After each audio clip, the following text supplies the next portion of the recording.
Hi, my name is Russ Ulbrich. I'm a product manager here at TA, and I'd like to welcome everybody and thank everybody for attending today's webinar. Before we get started, be aware that you can customize and arrange your windows on your screen.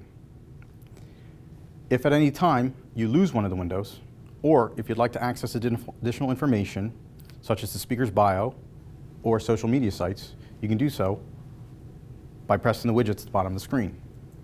If at any time you get disconnected, please just follow the instructions you received to log back in. You can submit questions at any time during the presentation, and we'll be happy to answer those at the end. Our guest speaker today is Dr. Gerald Fuller. Dr. Fuller is the Fletcher Jones Professor at Stanford University. Since joining Stanford in 1980, he's conducted research in the area of optical rheometry and interfacial rheometry. Dr. Fuller is a leader in his field, authoring and co-authoring over 220 papers. He's also authored a book titled Optical Rheometry, published by Oxford University Press. He has served as president of the Society of Rheology, and he received the Bingham Medal from the Society in 1997. In 2005, he was elected to the National Academy of Engineering. We're very happy to have Dr. Fuller speaking with us today. The title of his talk is Interfacial Rheology. Dr. Fuller. Well, Russ, thank you, and it's my pleasure to be here today to tell you about interfacial rheology. There are many reasons why this topic is important. Most of rheology concerns bulk liquid materials, but here we're dealing with the interface between fluids. So these interfaces are themselves mobile and deformable. As opposed to the interface between a solid and a liquid, here we have the interface between two fluids. It could be air and water or oil and water. Those interfaces are what concern us in this presentation. I'll start off with some concepts on complex fluid interfaces and the rheology of those materials. And then I'll explain how you can measure these interfacial rheological properties, how you can actually turn your rotational rheometer into a measurement device for interfacial rheology. And then I've constructed a number of examples that will reveal how these techniques can be used to solve real problems. But let's start with some short motivations. First, from biology, from living systems. Living systems are composed of complex fluid interfaces. The cell wall, for example, as you can see here in this cartoon, is a bilayer of phospholipids and interacting with proteins and other biological molecules. Together, these molecules form a complex interface that, when asked to deform, such as it has to do in something like cell division, must do so and in response to a complex relationship between stress and strain. And that defines rheology. Now, not only do we have bilayers in our body, but you've got monolayers, such as the tear film of our eyes. Here we have a complex surfactant lipid mixture that stabilizes the tear film in a special way. And that turns out to be a rheological problem, as is the lining of the alveoli in our lungs, another example of a complex fluid interface that is rheologically very interesting. Now, in addition, we have examples from industry and the environment. In many of the products that we consume and use, we have interfaces such as foams and emulsions, and it's important to stabilize these. So we have here on the top two images, we have micrographs from a foam, ice cream. And ice cream is a foam consisting of cream and other ingredients whipped up and processed into a foam. So you have air pockets. And that's what you see on the right here is an air pocket. And what's lining that interface between air and the cream product are small globules of fat and other constituents. And those fat particles that have a tendency to migrate to the interface and lodge there, help stabilize ice cream so that it doesn't collapse in your refrigerator. There is a tendency for all foams and emulsions to coarsen over time. This is a process that we want to arrest in stabilization of many of the products that we use in food and personal products. Well, as a foam collapses, in this case ice cream, those fat particles will start to come together and ultimately interlock and form a viscoelastic shell that arrests that collapse process. So measuring the interfacial mechanical properties between air and, in this case, a milky mixture is very important for stabilizing ice cream. And you can think of many other examples, salad dressings, mayonnaise. These are food products that have to be stabilized. Now, on the bottom we have two micrographs from an environmental problem where you have oil and seawater whipped together to form a very stable emulsion. And this has to be broken. Or alternatively, if you are producing oil in a reservoir, there is unavoidably an interface between oil and water. And as you push the oil out, you'll create an emulsion, you'll trap water inside the oil. Constituents in heavy oil will stabilize those water droplets, so they're hard to break apart. And it's necessary to overcome that somehow. Now, what's happening at that interface is that asphaltenes and other high molecular weight components migrate to the surface, and they form a viscoelastic skin. To understand how to break that stabilization, it's interesting to measure the interfacial rheology and to then look at the addition of surfactants or other additives you might think to include into your process to break that emulsion. So those are two examples from the industry and the environment. Now, we've learned something from our science and engineering classes about fluid interfaces. And one important concept that you've encountered is interfacial tension or surface tension. It's also called surface energy as well. So what you have in this cartoon is an interface, in this case between a liquid and air. And in the liquid, a molecule will be surrounded by like molecules and can interact with them. There's an interaction potential called U, capital U here. And what happens when a molecule finds itself as the interface, it's lost half of its neighbors.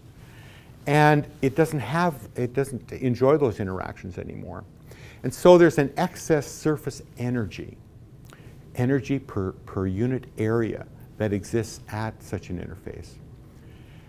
And you can estimate that as roughly the thermal energy kT, divide by 2 because you've lost half of them, and then we'll divide by the mean area of a molecule. So let's say the molecule has a length scale d. We'll square that to come up with its area, divide by that, and you get an estimate for gamma, which is the surface energy. Now, surface energy, energy per area, has the same units as force per length. And so this is also called a surface tension. And we've measured that many times. And we know that water has a very high surface energy, or surface tension, 72 dynes per centimeter. Why is it so high? Because it has a very strong interaction potential because of hydrogen bonding. Oils have a lower surface tension because they lack that specific interaction. Well, how can we measure it? Well, there are many techniques that you can purchase for this purpose, and here's one shown here. It's called the Wilhelmy plate, and it's a very simple idea. you take a plate. You can even use paper, a porous material. What you want is you insert that plate through the interface, and the interface will come up and grab it. Now you want it to grab at what's called a contact angle. That's very close to 0 degrees, so that comes up almost parallel. That's why porous material like paper is often used. But whatever you're using, it could be platinum. It should be clean, and you want a surface contact angle. It's about 0. That surface tension will pull down on that plate, and you want to measure that force. Take that force and divide by the perimeter of contact, and you get the surface tension. Now, surface tension is a thermodynamic quantity, like pressure. In fact, in surface science, you construct the analogous property to pressure, called surface pressure, by simply taking the surface tension of a clean surface and subtract that from the surface tension of the surface that it has a film on it. That gives you a positive difference, and that's called the surface pressure. Surface pressure is a thermodynamic property, and you want to measure that as a function of temperature, for example, or concentration of the molecules at the surface. Now, generally speaking, there are 2 kinds of interfaces: complex interfaces. When you add something to a solvent, such as a surfactant, a soap molecule, there you have a situation where you have a soluble material that's dissolved inside the bulk subphase. And that's shown here in this cartoon, where you have soap molecules, which are also called amphiphilic materials. These are special materials that have one part of the molecule that really enjoys water. And then you've got a long aliphatic tail that doesn't particularly like water. It enjoys a hydrophobic environment, such as air.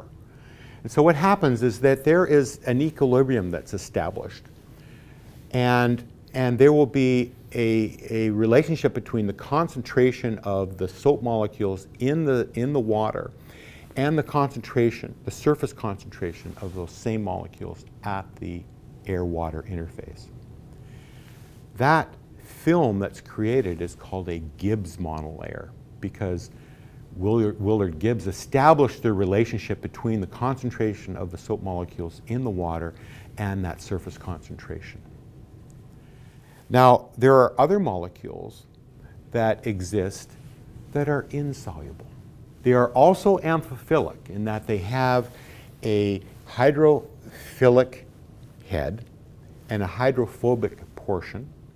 But in this case, the hydrophobic portion is so large and dominant that the molecule as a whole cannot dissolve into the subphase. So it bobs on the surface with the tail into the hydrophobic environment, could be air or an oil, and the hydrophilic head group buried in the water. Again, an amphiphilic material. But in this case, the molecules themselves are insoluble.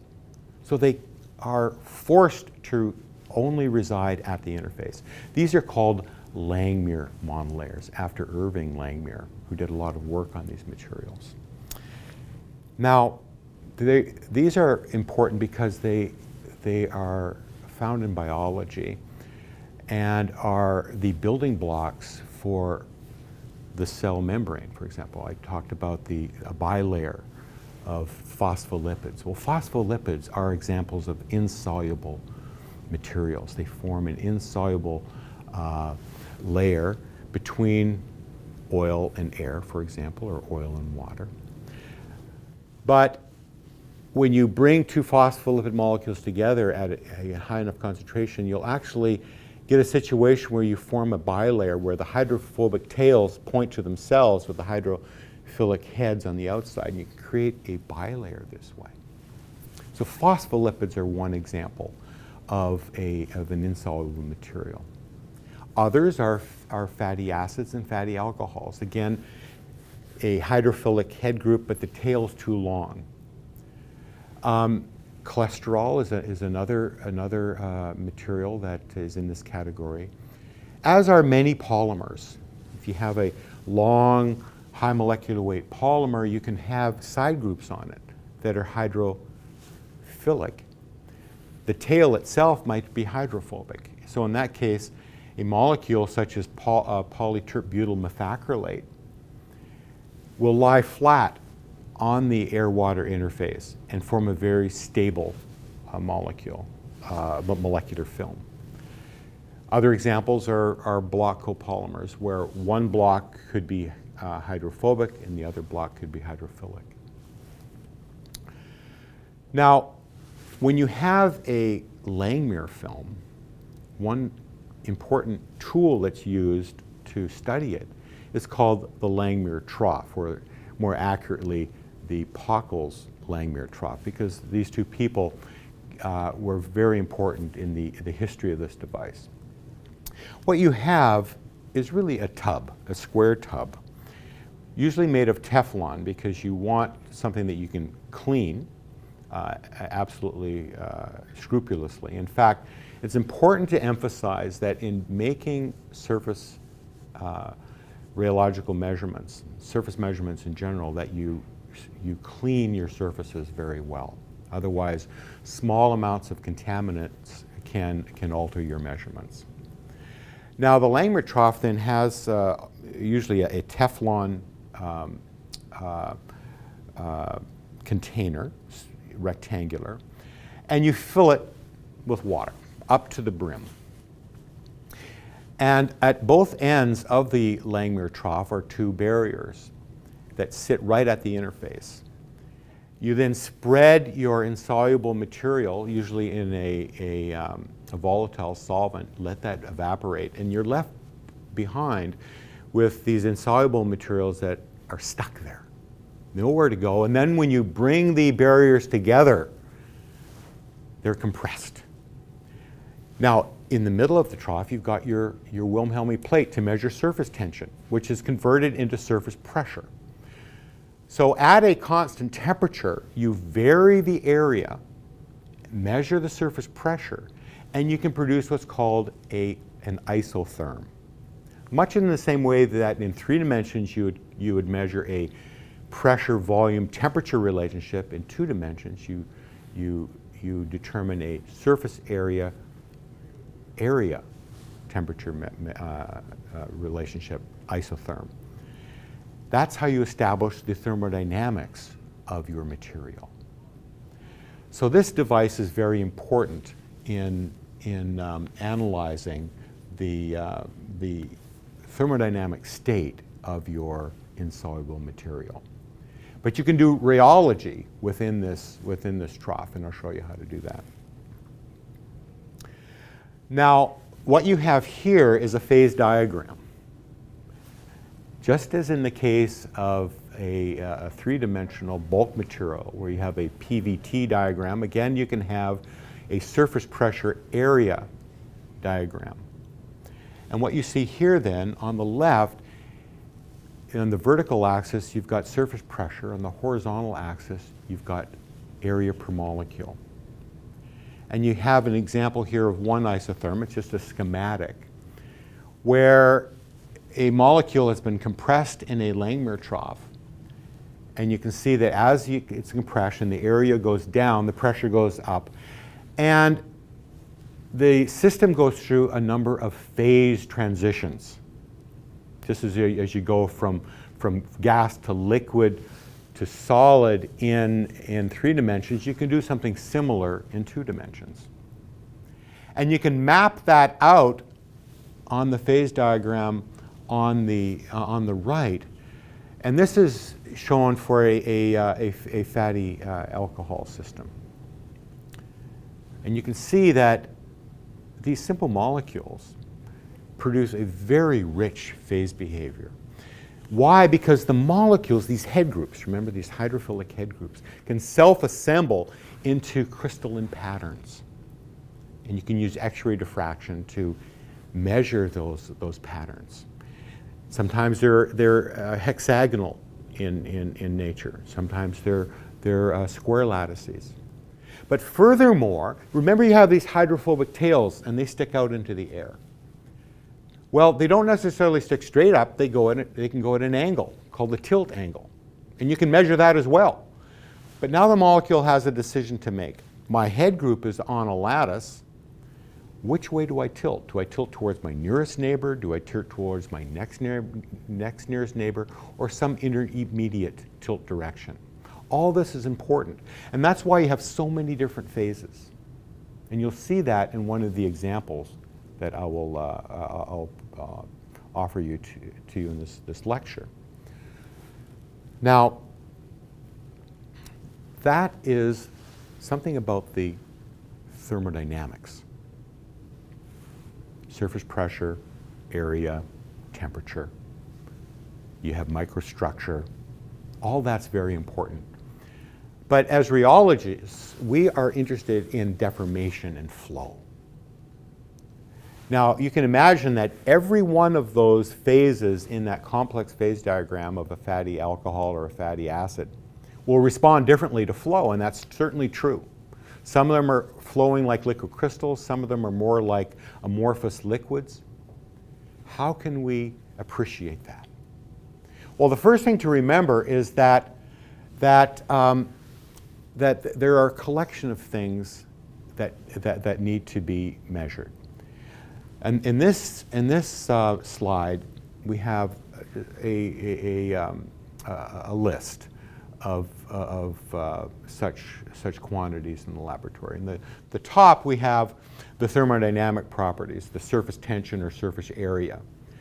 And as I mentioned, you can combine the surface tension for a clean liquid, subtract from it the surface tension for that same interface with a film. You get a positive difference called capital pi. That's the surface pressure. That's the thermodynamics. But what about deformation?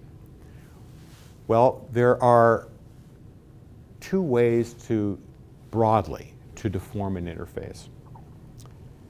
You can deform an interface at constant area, or you can deform it where the area is changing. The latter is called expansion and dilation. We don't worry about dilation so much for bulk liquids because they're usually so incompressible, so hard to compress that you usually neglect that. But for interfaces, that's not necessarily true.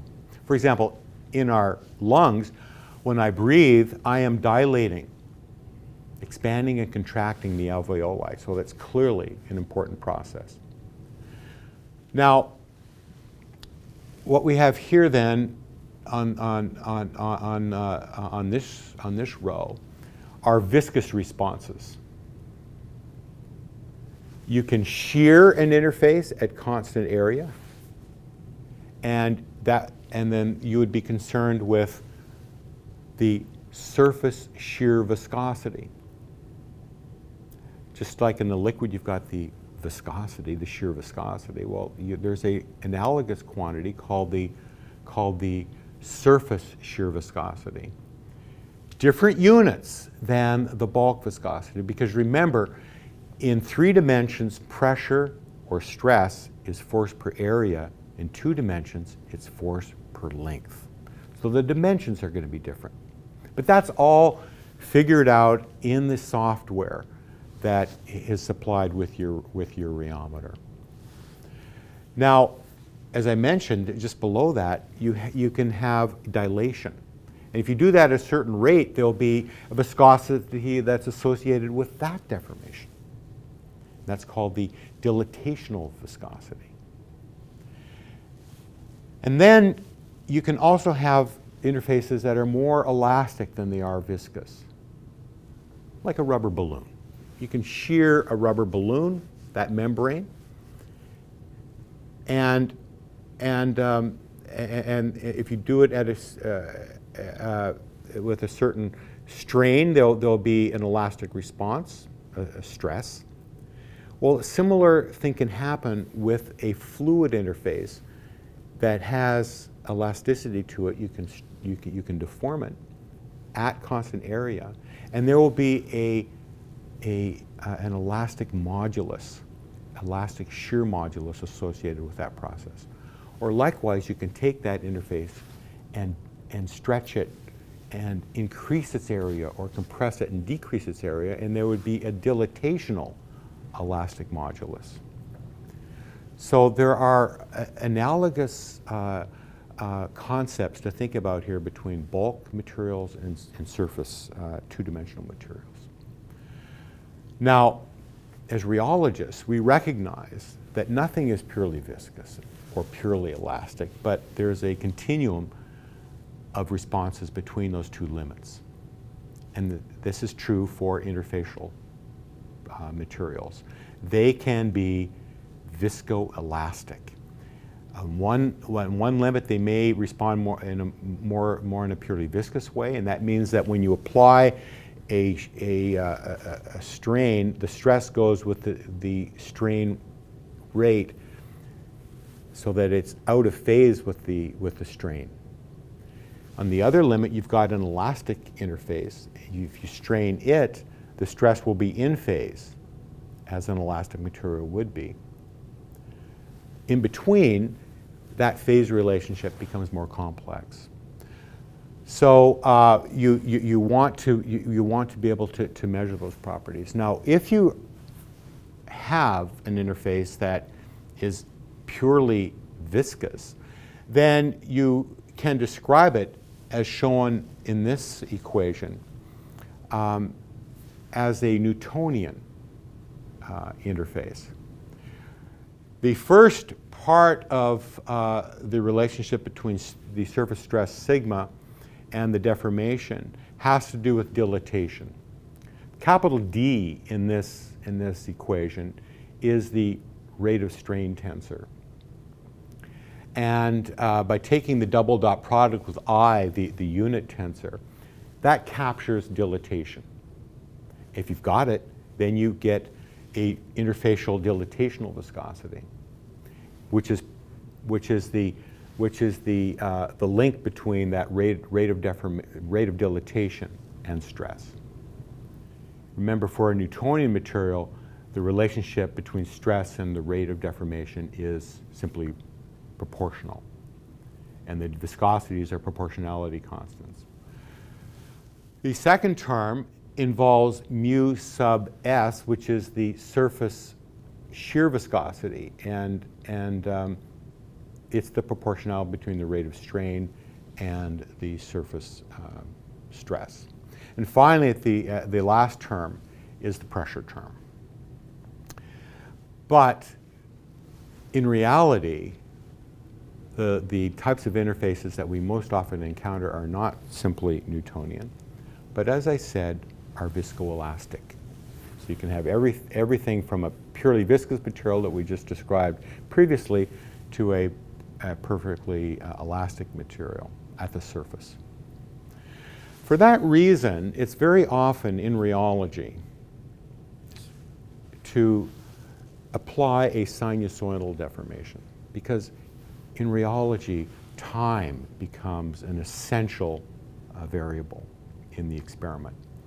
So you oscillate that strain at a certain frequency omega, and if that strain is being oscillated as sine omega t with a magnitude gamma sub 0, we put a superscript s to remind us that we're dealing with a surface property, you'll get a certain surface stress response that we want to measure. If it's purely viscous, because the stress is proportional to the rate, you'd have to take that sine omega t and differentiate with respect to time. That gives you a cosine. And so what you have here is on the right is the purely viscous part of that response, proportional to the cosine.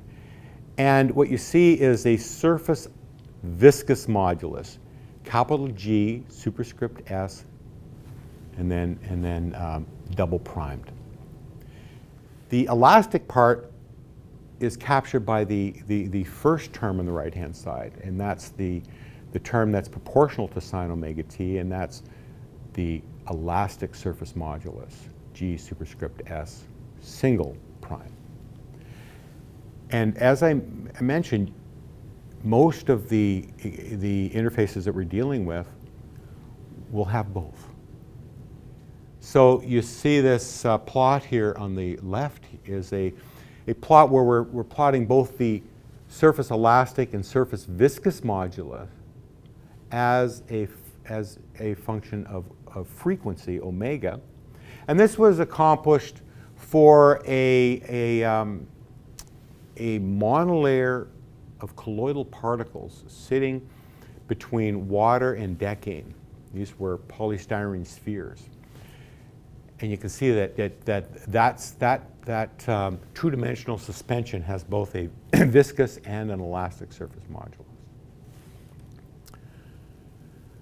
Now, when you make a measurement of surface rheology, it's very important to realize that the machine that you're working with is going to measure a response to a deformation in the form of a stress, but it's giving you the total response. And when you deform the interface, you unavoidably will deform the two subfaces that establish that interface. So it could be water in the bottom and oil in the top. You shear the interface. Well, you're going to shear those bulk phases as well, and they are going to respond with their own stresses. So the measurement has got a superposition of the surface stress that we want and those bulk stresses. So it's important to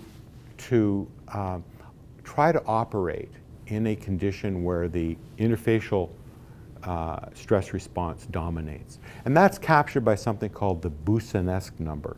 This is a dimensionless grouping of terms that allow you to appreciate the relative importance of the surface stress to the bulk stress.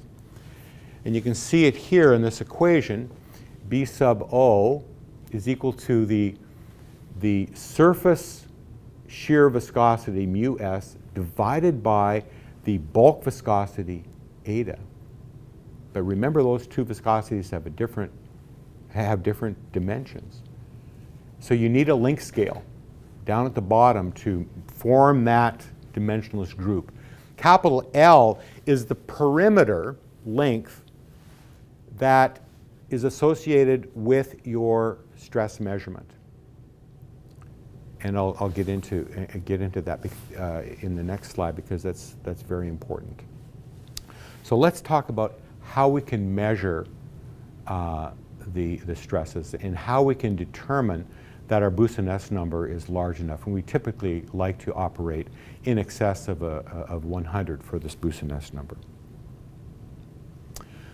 So what we have available to us, and this has been developed over the last 10 years or so, and now available for your rotational rheometer are accessories that you can acquire. So what I'm holding in my hand is the double wall ring couette. And this allows you to turn your rotational rheometer into a surface interfacial rheometer. What we have then is a cup, and it's fashioned from Delrin. So this is a plastic that is easy to clean. And you can see that the way this has been machined is that there are two cylinders that are concentric to each other. So you have a double wall. You have the inner diameter and the outer diameter. The the interface is contained in the annulus. Partway down, there's a small step in the walls on both sides. That's where the interface resides. This ring then descends down onto that interface, and you can rotate that ring. And as you do, you'll shear the interface on both sides of the ring. And you can measure that torque, which you can ultimately, from which you can ultimately determine a surface stress. Now, the way this would work then in the laboratory is you would take your cup and you would fill it with your bottom subphase. It's normally water. If you're interested in an oil-water interface, then you would first have your ring descend down so that it coincides with the interface. And then you would pour your top subphase in oil on top of it. Now, there's another configuration which is also available using a smaller ring. It's just a smaller version of the same thing I showed you. You have your cup with a step inside, and here's what's called a Denoy ring. It's a platinum ring. And these rings are easy to clean. In fact, you can use a small torch at the end to burn off any organic materials that you might be worried about residing on there. And then this would be inserted into the middle as before. And the advantage with the rheometers that we have available is that they have such sensitive transducers that you can measure these very delicate stresses that exist at the interfaces.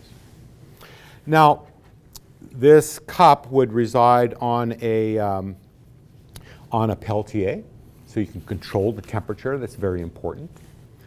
And there are ports in these cups that allow you to do chemistry. And this is very interesting. You can bring material into the subphase and out.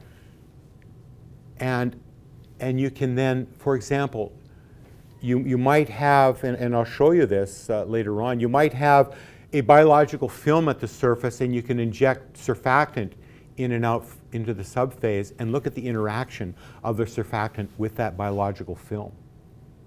So it's a very versatile instrument. Now, in this case, that perimeter length that was in the previous slide is simply the width of this ring. And these rings are very slender. So we have the opportunity to make that length very small, and that naturally elevates the magnitude of the boson S number. And that's critical to this design. Now there are ways to then control the surface pressure. Remember, that's very important for insoluble materials. And you can attach a Langmuir trough to this instrument so that you can look at insoluble materials as well as soluble materials. If it's a soluble material, then you, of course, just have that solution in the bottom phase. But for an insoluble material, you can attach a Langmuir trough to this instrument and do surface pressure variations as you measure the rheology. Now, there are a number of devices that are available commercially for you to consider, but you have to think about a couple of important aspects of each device. Foremost is the boson S number. How large can I make this dimensionless group? We know that the length scale for the ring is simply its thickness, and that's quite thin. As you see in the upper right corner here is an alternative. It's called the bicone. And instead of being a ring, you have a solid disk. And in that case, instead of the length scale being the width of this very slender ring, you've got the entire diameter, much larger, of the bicone. So unfortunately for the bicone, you will always have a much lower possibility for a boosted S number, everything else being constant. Another commercial device shown here is a magnetic needle rheometer, which also can produce very high boosted S numbers. It's more delicate to operate because you have to control the flotation of that needle. And that it relies on surface tension propping it up. And as you compress an insoluble monolayer or add more surfactant to the subphase, you're going to decrease the surface tension, and there's always the possibility that the surface tension becomes so low that the needle sinks. So that's a complication with that device. But the point is that you have the opportunity to convert your rotational rheometer into a rheometer to measure surface viscosity. And that's an important advantage. Now, when you make interfacial rheology measurements, as you see in this next slide, it's important to consider this possible problem. It's called the Marangoni effect, after an Italian scientist. And I have a demonstration of this right here. It refers to the simple fact that if you have gradients of surface tension on your surface, those gradients can cause gradients in stress that will drive an unwanted flow. You want to minimize the possibility of Marangoni stresses in your experiment. So in this demonstration, you can see here, I've got a flat dish, and I filled it with milk, an aqueous material, solely for the purpose of giving contrast. And now I'm going to add to that milk some dye. So here's a droplet of red dye, here's a droplet of green dye, and some blue. And these dyes are water soluble. Now, I'm going to take this swab and I'm going to immerse it in this dish soap. So this is a surfactant. It's going to lower the surface tension. So I'll pop it in the middle. And you can see what happens is that immediately the dye spots move away. And why is that? Because when I add the surfactant to the center, I'm decreasing the surface tension at that point. And the higher surface tension from elsewhere on the surface pulls it away. You're creating a Marangoni stress, a Marangoni flow. You want to eliminate that in your experiments. Now, what's also important and brought up in this slide here is that as rheologists, we're making measurements of stress and strain, or strain rate.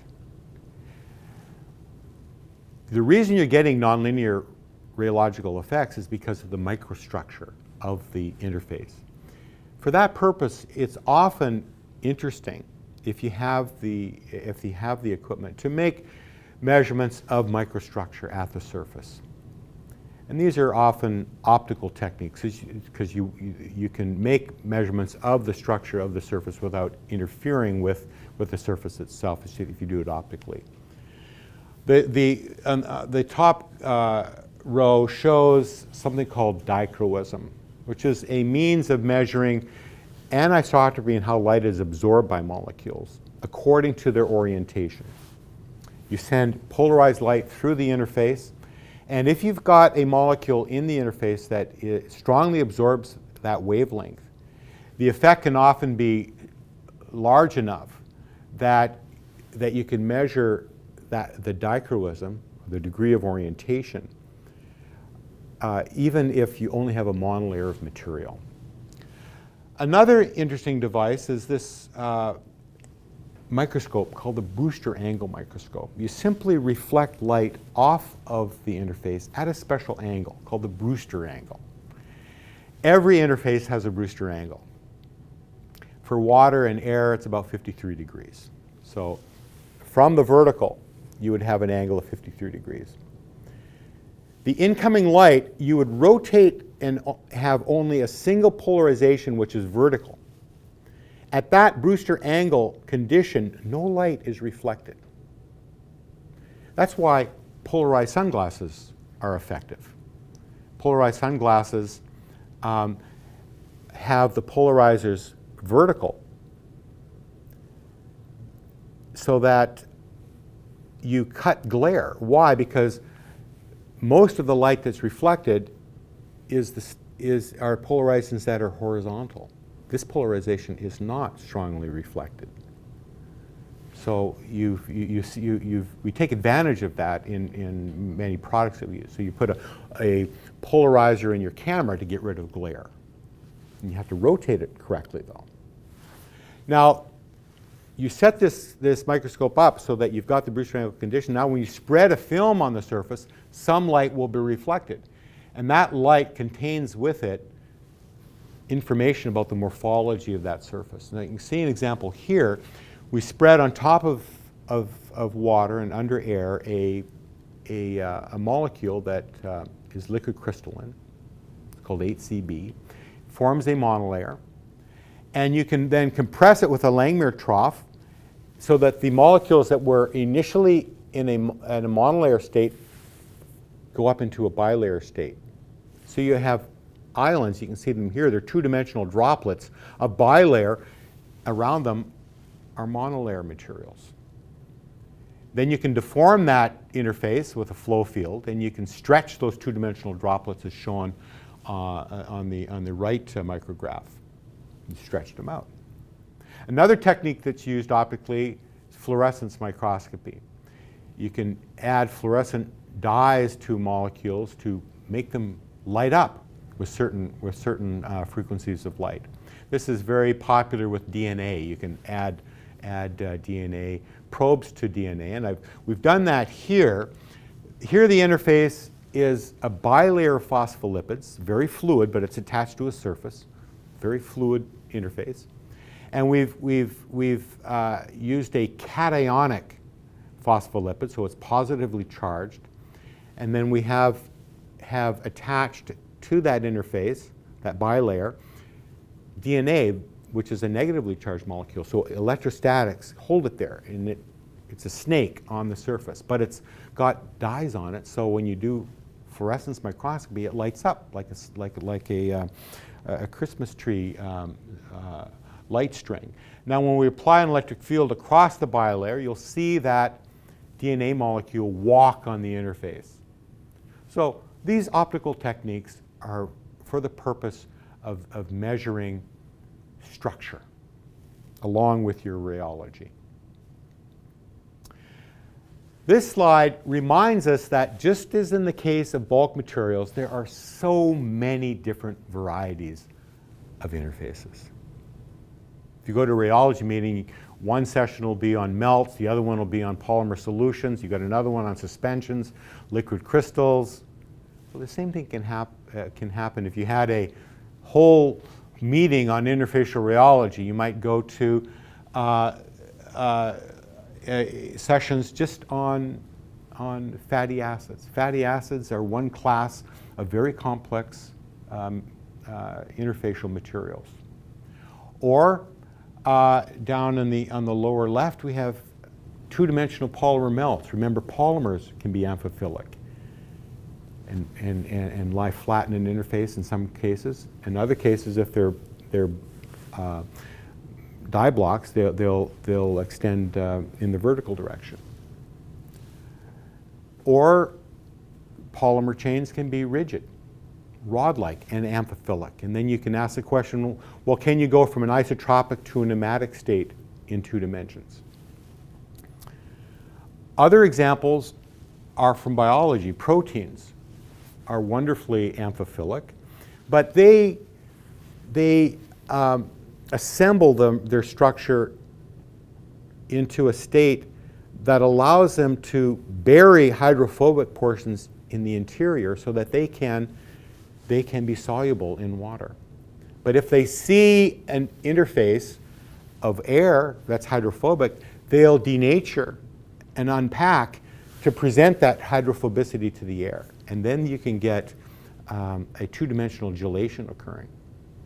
And this is how you can stabilize something like mayonnaise. Because you've got these biological molecules in the egg yolk that can denature and stabilize droplets of oil in water. Okay, another one are particles, small colloidal particles. These can get pinned to the interface because of differences in surface tension. And once lodged there, they're there for long periods of time. It's hard to remove them. And they can stabilize foams and emulsions. You saw that example of fat particles in ice cream doing just that. So let's look at some examples. So we've gone through some concepts of interfacial rheology, surface tension. We talked about how to make measurements of these properties. And now we're going to look at some examples that I've put together. The first one has to do with a fatty acid, very simple molecule. This is docosanoic acid. It has an acid head group, hydrophilic, and then a long tail of 22 carbons that's hydrophobic. So it's insoluble. It creates a Langmuir film with a very complex phase diagram, and it's shown here on the diagram on the upper right. There are many different phases, and at room temperature, 20 degrees centigrade, you've got an L2 phase, an L2 prime phase, and an S phase. Each of those phases will respond to flow in different ways. Let's look at the flow field we're going to use. You can insert into the interface any number of different flow devices. This is something called a 4-roll mill. It's a way to generate extensional flow, flows that don't have rotation but just stretching. And so you put 4 rollers in the surface, and you rotate them in the way shown here, where the interface will come in from the top and bottom and then out on the sides. So you get orientation along the horizontal axis. Or you can reverse the direction of the rollers and have the stretching direction vertical. At the center, you've got something called a stagnation point. We're going to use a booster angle microscope. I'm going to reflect it right off of that center stagnation point. And we're going to look at 2 phases. The lower pressure phase, that's called the L2 phase. In that phase, the molecules are on a hexagonal lattice, but they're tilted towards their nearest neighbor, as shown in this cartoon on the upper left. So we're down here in that red dot in the lower surface pressure. Below that is a Brewster angle microscope image, and you see a multi-domain patchy structure. Everything's in the same phase, but one domain will have the molecules tilted in a certain direction, the adjacent domain in some other direction. Because the light reflection depends on orientation, you'll get these different patterns. Now let's induce this flow and watch what happens. So we're going to stretch the molecule first horizontally, the molecular surface horizontally. You see that's happening now. And then we're going to deform it vertically. And you can see the shape of the domains changes, but not the contrast. The contrast depends on orientation. So evidently a domain is stretching, but the molecules inside that domain don't change their orientation. Now let's go to the higher pressure phase, where the molecules are still in hexagonal lattice, but oriented towards their next nearest neighbor. And now you'll see something very different. Now when I stretched it first vertically, the domain pattern disappeared. When I went horizontal, they come back. Vertical, they go away. So now you're not only deforming the domains, but also you're rotating the molecules by 90 degrees every time you change the direction of that stretch. On the left, you have a response that's more liquid-like. On the right, it's more liquid crystalline. But it's rheology that really helps to understand that. So using a double wall coet with a Langmuir trough attached, you can measure that surface viscosity. It's plotted here as a function of surface pressure. And you can see when you're down at that low pressure phase, where it's nearest neighbor tilt, the viscosity is very low. And then at that phase transition, it jumps up almost an order of magnitude in viscosity. You can see it, and that's that liquid crystallinity that's setting in. And then finally, at a very high pressure, around 27 millinewtons per meter, actually remove the tilt direction altogether and you get a solid-like response, and viscosity really goes up after that. This is an example of combining rheology using one of these double wall ring devices with a structural measurement. It's always a good idea to do that when you can. Now this next example has to do with polymers. Polyoctadecyl methacrylate is a long polymer with a octadecyl side group on it, which is hydrophilic. You can see it shown here.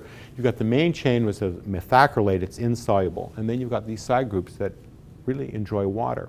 When presented to an air-water interface, you'll get a molecule that sits flat in the interface, like a snake. Now, I'm going to show you some measurements where we compare a film of this polymer, which is viscoelastic, with a very simple molecule, a fatty alcohol, called arachidyl alcohol, shown here. It's got an alcohol head group and 20 carbons. It turns out it doesn't have any elasticity. It's purely Newtonian. Let's look at the difference. The measurement that we're going to do is, with this device, you use something called a creep measurement. That is, you would apply a constant surface shear stress and measure the resulting strain as a function of time.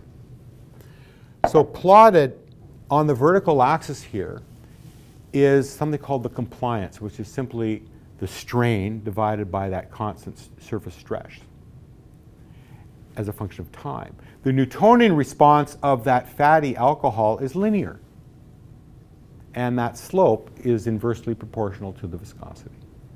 But look at the polymer. The polymer gives you this classic nonlinear response from which you can determine the modulus of the material and the viscosity of the material at the interface. Very interesting result.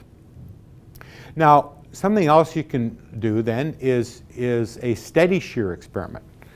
You can then take the ring and rotate it at a steady in a steady direction for different shear rates, and plot the surface viscosity of this same polymer as a function of shear rate, and you get shear thinning.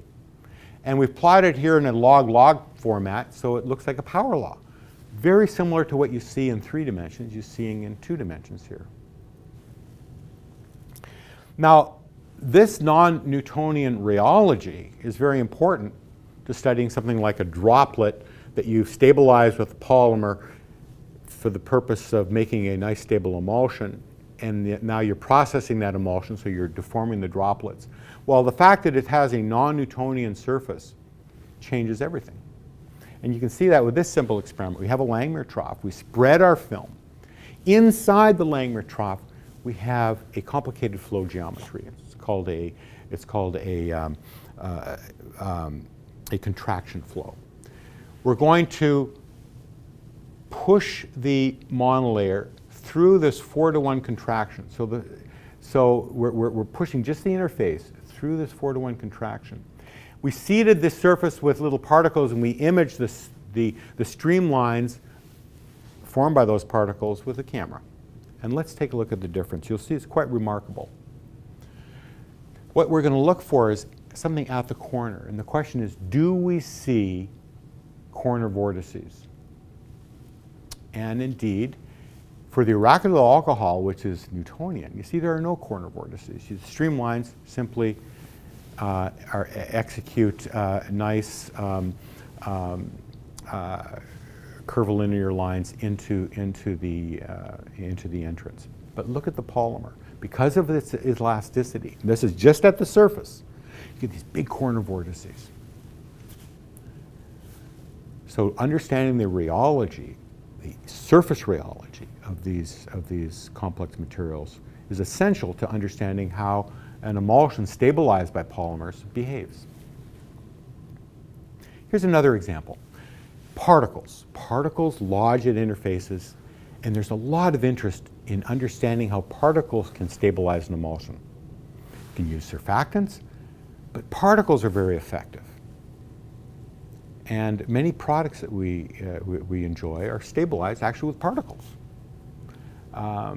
Pert shampoo is an example that I often use. It's a combination of conditioner droplets inside of a soap shampoo. How do they stabilize the conditioner? Well, they coat it with the droplets with particles, make an eggshell around the particles, the droplets, excuse me, so that when two droplets come together, those eggshells don't necessarily break and allow coalescence. But when you apply the shampoo, you crack the eggs and release the conditioner and enjoy that combination. Now,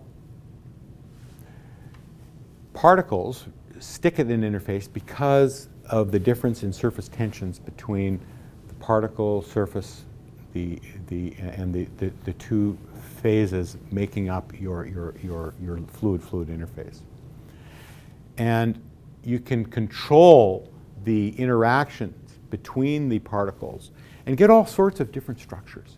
So here on the right on the top we have a percolated structure of a network structure of particles that are pinned together because the interactions are strong enough. You can overcome electrostatic repulsion, you get little chains of particles. Or if the repulsion is strong enough, you can get a two-dimensional crystal, and you can see these particles in the center movie here are in a hexagonal lattice and jostling around because they have Brownian motion. And you can get other curious structures as shown in the bottom micrograph, all as a function of interparticle forces and manipulating those. Now, what we've shown here are some movies that you can make with large polystyrene particles. These are 2 microns in diameter. And we've placed them at the interface between water and decane. So they're pinned there. They're not going anywhere. And we can shear it and make a movie. And at low concentration, you can see you get a hexagonal lattice. And as we shear it, the shearing deformation produces rows of particles that simply glide past each other. We would expect this to have a very low surface viscosity. If you go to a higher concentration, now the particles are much closer to each other. As we try to shear this, well, they're going to interfere. And instead of nice gliding of rows, what you get are clusters of particles that have to grind past each other. We expect the viscosity here to go up dramatically. Well, let's do the rheology on this and determine what actually happens. So here we're using a device, and we've now placed particles at the surface. We measure the viscosity as a function of particle coverage. So this is surface viscosity on the vertical, particle coverage on the horizontal. As we bring the particles together, you can see there's a critical transition from a very fluid surface viscosity, very low, to an abrupt change. when you start to get that cluster formation. So you can see that. And obviously, to stabilize an emulsion, you're going to want to be over in the regime where you're getting very high viscosities, that eggshell effect.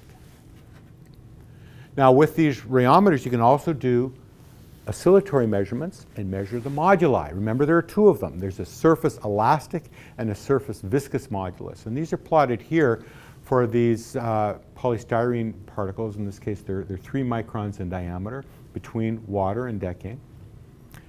And as a function of frequency, we're plotting here the surface viscous modulus, the filled symbols on the top, and the surface elastic modulus, the open symbols on the bottom. This is a nice example how you can use these instruments to get very analogous properties to what we're used to doing with bulk materials. Here's a nice example of stabilizing an emulsion with particles. Here I've stabilized an oil-water mixture with particles that are magnetic. They're paramagnetic. So here you can see a vial of water, this would be decane again. These droplets are decane. They're coated with iron oxide particles, so they look black. But the particles are only on the surface. And then you've got water on the outside. And you can see you get these large droplets, and they're very stable. These are stable for months and months. But what if I bring a magnet from below? What happens then? We're going to play this movie. You see the blue magnet coming. What the magnet does is strong enough to pull the particles off the surface, and now those droplets have no stabilization mechanism. They immediately coalesce. And you can see here what's forming is an interface between water on the bottom and the decane on the top. See that here? And now this was done by Sonia Mella, now a professor in Spain.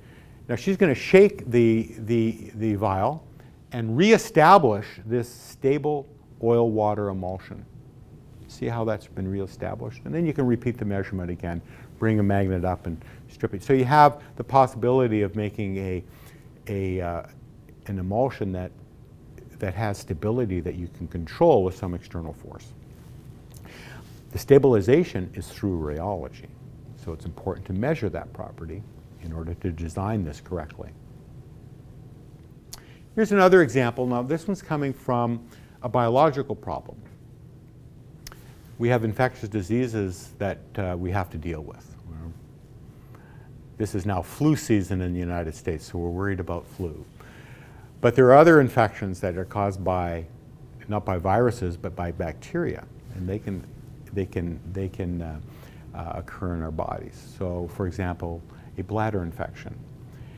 What happens is that these colonies in our bodies attach to interfaces, sometimes to cellular tissue, but also to air-water interfaces. So, for example, if you have an infection in your lungs or in your sinuses, those colonies need to protect themselves against the water-air interface.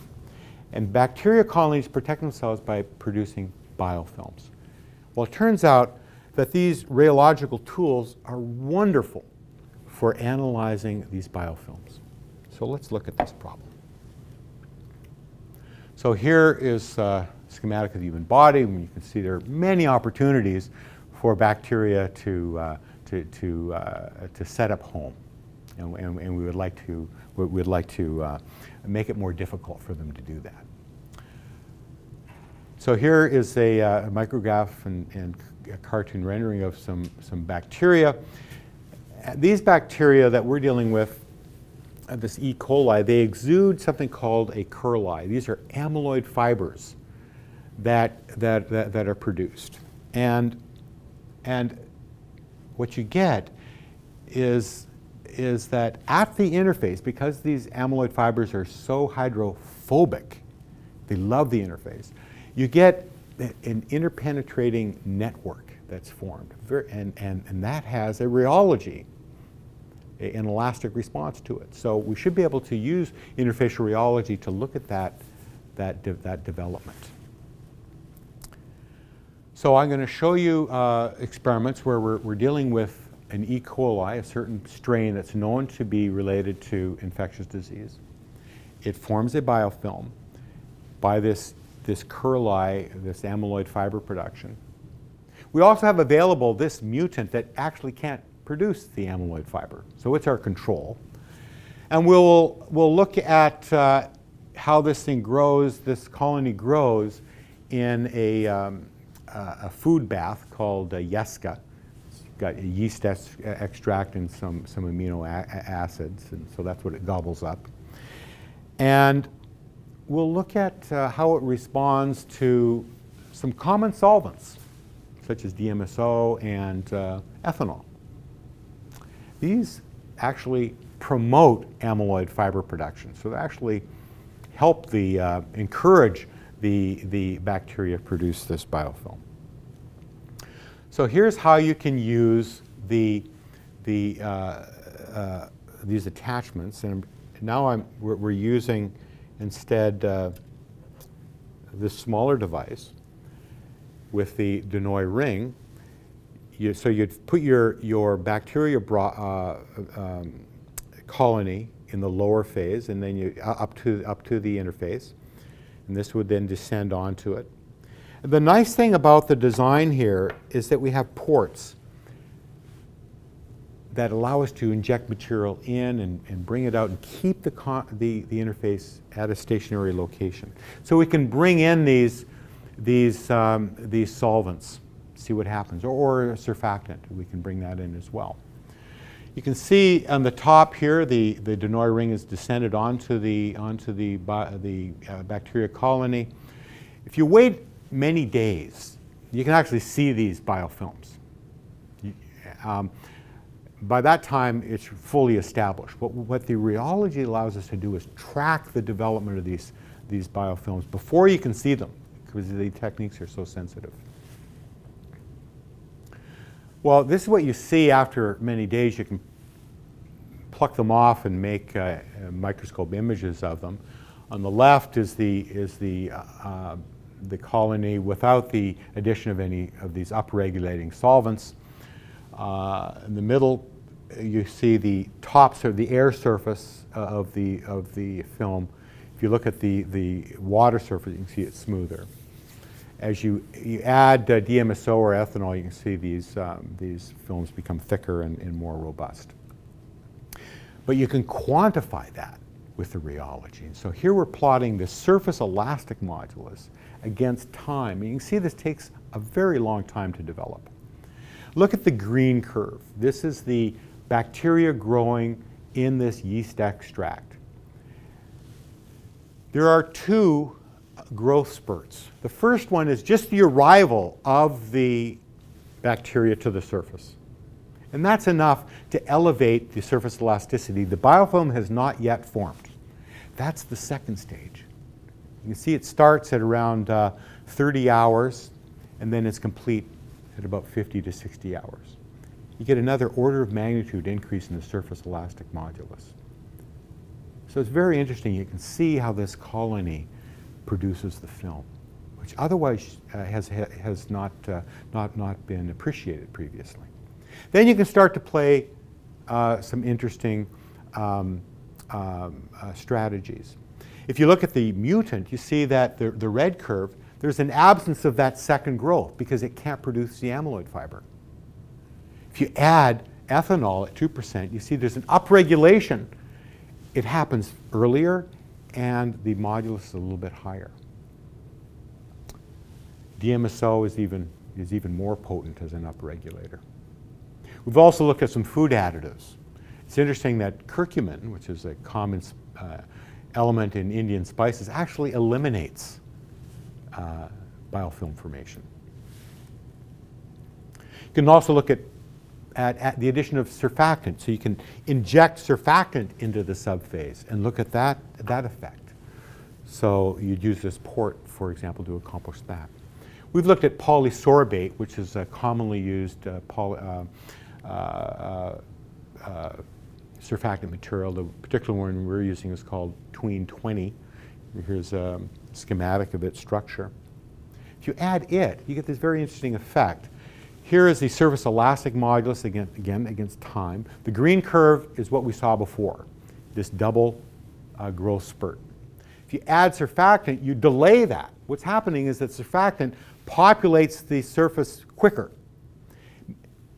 But ultimately, if the surface concentration of the surfactant isn't large enough, cells will get there, but it takes them longer to form a network. So that whole process occurs, but it's postponed. And that happens to a greater extent as you increase the concentration of the surfactant. As you approach the CMC, the critical micelle concentration of this polysorbate, which is in the vicinity of 0.001%, you start to see a noticeable diminution. And here I'm plotting the surface elastic modulus of the biofilm as a function of surface concentration, of the bulk concentration of the polysorbate. And you can see that as you exceed the CMC, you actually can eliminate the biofilm formation. So this would help a formulator come up with a strategy to concoct some intervention perhaps to eliminate biofilm formation. Here's another example, again from the human body. This is the tear film of your eyes. This is a wonderful, very thin liquid layer that protects your eyes. Why is it so stable? Well, it turns out interfacial rheology is really essential to understanding this mechanism. This tear film is a composite structure. You have an aqueous solution of protein, lysozyme and mucins. Above that, and this is produced every time we blink, there's a thin film of insoluble phospholipids called the meibum. Every time we blink, we spread it across. Unfortunately, some people produce a meibum that is insufficient to stabilize the tear film. It's called meibomian gland dysfunction. And you can see that this, when we image that person's eyes, the tear film is broken and they have what's called dry eye disease. So how can you formulate? What you need to think about when you formulate something to help someone with this condition? You can extract this material. You can actually remove it from your eyelids, and my student is doing that here. And then you can spread it at the surface, and you can make measurements. And this is an instrument that we built in my laboratory to look at de-wetting.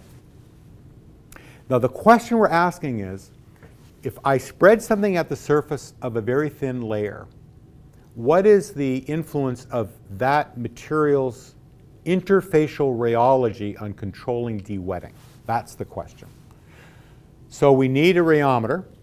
You need to measure the interfacial properties and then relate that to a de-wetting event. So here's how we look at the de-wetting event. We have a Langmuir trough, separate experiment. We spread a material of interest, it could be meibum, on the surface. We take it up to a surface pressure of interest, and then we have our surface come through the interface, and it traps a little drop on top. But that drop has on top of it the material of interest, meibum, for example. This surface could be a contact lens. So a company making contact lenses that is interested in this de-wetting and how surface properties affect it would be interested in this question. Then there's a little drain hole in the bottom that allows us to make this droplet thinner and thinner and thinner until de-wetting happens. But first we look at different materials. Arachidyl alcohol, DPPC, which is a phospholipid in the meibum, and then meibum itself. So first we measure the thermodynamics, the surface pressure as a function of area. We do that with a Langmuir trough. But really importantly is the surface viscosity, the surface rheology. we take those materials, and as a function of surface pressure, we measure the elastic surface modulus and the viscous surface modulus. So on the top plot, you have the moduli plotted against surface pressure. For AA is arachidyl alcohol. Only have open symbols because it only has a viscous modulus. There is no elastic modulus. DPPC is slightly viscoelastic. You can see there are two moduli plotted for it, both the viscous modulus, the open symbols, and the solid symbols, the elastic modulus. If you squeeze on it, you start to get elasticity.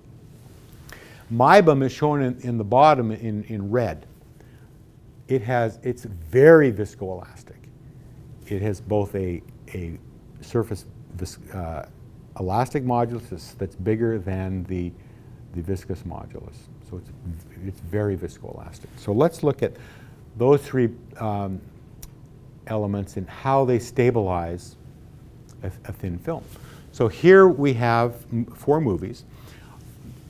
Here we have a water droplet, nothing coating it. You can see the little drain hole underneath that droplet.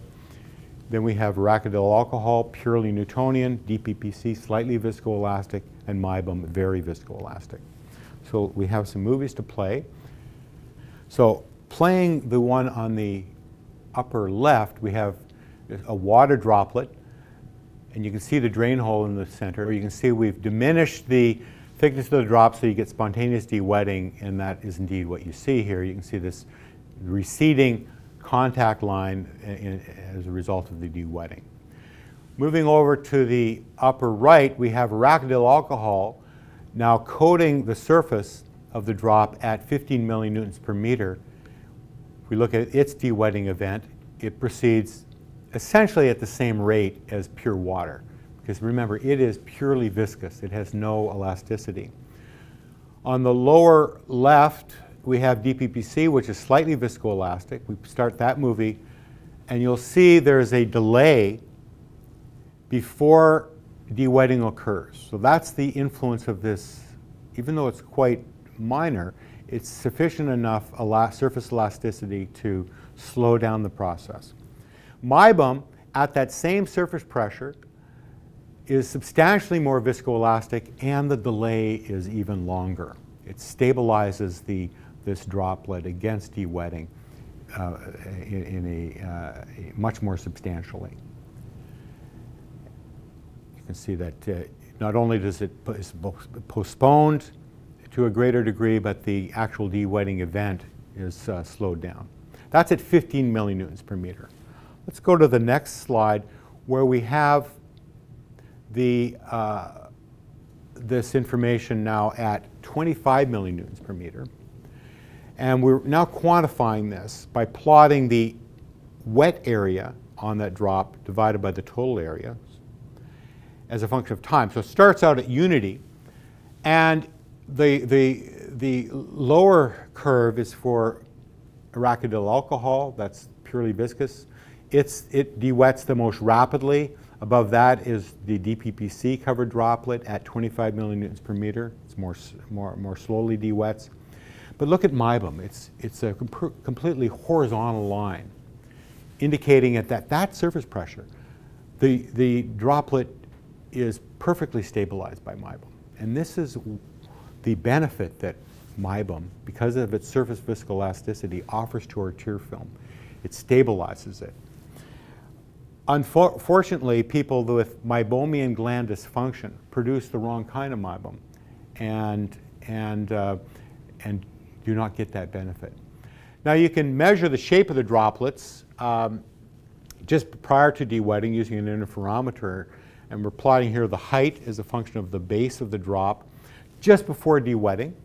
The top curve is for arachidyl alcohol at 15 millinewtons per meter. Before de-wetting, you get down to about 17 microns, and then it de-wets. DPPC is a little bit better, but look at MIBOM. MIBOM, you get this undulation in the surface. That's because this is so elastic that this surface can actually wrinkle before de-wetting. At 25 millinewtons per meter, you can see that even more dramatically. In the upper right is a reconstruction of the shape of a MIBOM-covered droplet before de-wetting. You can see how wrinkled that surface is. So let me conclude. We started off with a description of complex fluid interfaces, and there are so many of them. We talked about simple concepts such as surface tension, surface pressure, the fact that these materials often have very complicated phase diagrams and very complicated structures.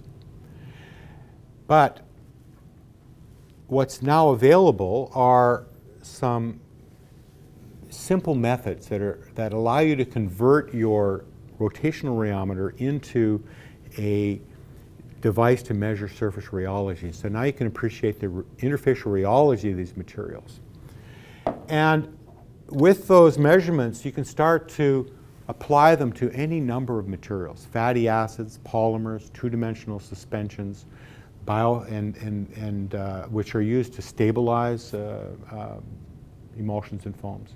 We looked at biofilms and how interfacial rheology can track the growth of that, how you can track the influence of materials you might add to the subphase to interfere with that growth.